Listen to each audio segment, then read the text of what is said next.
Good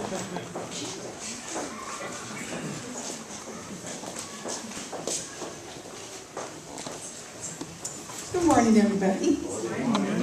I'm going to do a little scene setup. We're going to watch a short video clip that's in line with my testimonial. And let's see. Clark Davis, who is a widower and is raising a 9-year-old daughter, employs the help of a young widow named Marty. In this scene you're about to see, Clark has lost not only his wife due to death, he's also just endured losing his barn to a fire. Marty can't understand, after enduring such tragedies in life, that he still turns to God.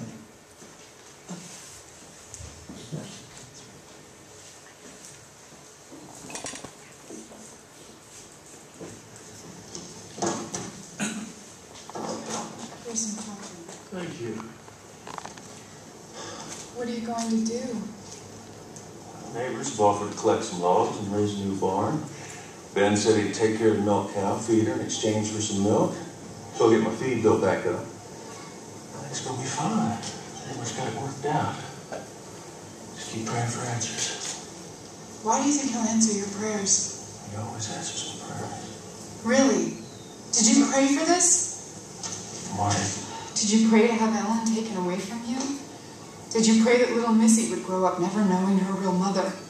I just don't understand why the God that you pray to would let such unthinkable things happen to decent people. Come with me. Where? What about the children? Oh, Missy can watch Aaron for a little while. Where are we going? Oh, church.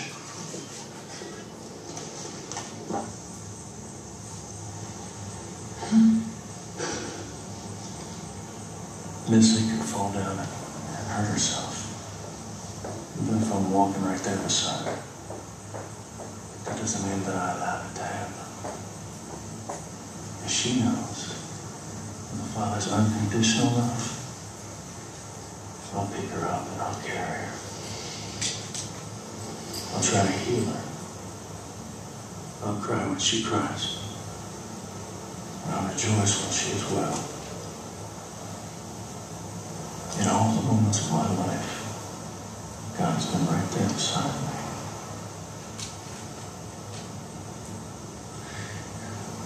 The truth of God's love is not that He allows bad things to happen. It's His promise that He'll be there with us when they do.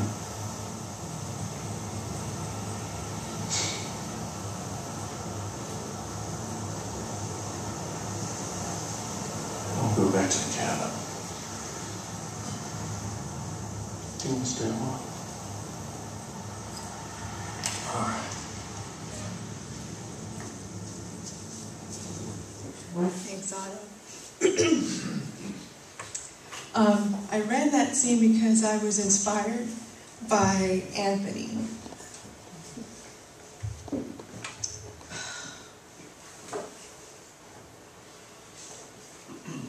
When he was talking about his mother.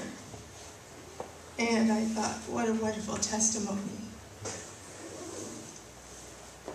And it inspired me. And then watching Pastor Burmy and Carmelita last week, it was very inspiring. And for me, my greatest loss was losing my father. And that was about 2.5 years ago. And we were a bit like, I don't know if you've seen the show Little House on the Prairie with Laura Ingalls and her pa. That was kind of me and my dad. And 2 years earlier before that, I lost my father-in-law. So I was thinking, wow, the first Father's Day that came along, my greatest joy was picking out a Father's Day card, and I was thinking, wow, I don't have a father, I don't have even a father-in-law. And I thought, wow, what am I going to do? But then something hit me, and it was last week too when Anthony was talking. You know, we're not alone. My father, what he did, the greatest gift that he gave me, was that when I was little up to being an adult, he always pointed me towards God the Father. He always talked about scriptures. He always talked about how God understands our suffering. He talked about John 3:16, how God himself gave his only son. And as a father, he knows what we're going through. So my father taught me to depend on him. So when the time came when my own father passed away, I realized I'm not alone. I still have a father. I have the greatest father there ever was, is, and will be. And that's our Father in heaven. He understands our pain. So no matter what losses we incur in this life, or whatever we go through, just like we saw in that scene, God is there with us. He will walk with us. He will be with us in our joy and in our sorrow. He will take us by the hand and he will walk with us. And when necessary, he will carry us.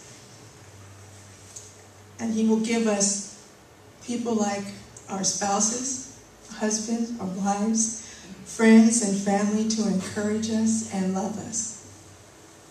So I can say what Clark Davis said, in all the moments of my life, God has been there. I'm not alone and I'm not fatherless. He's going to always be there for me, and he's going to always be there for you. And that's the greatest lesson that I've learned.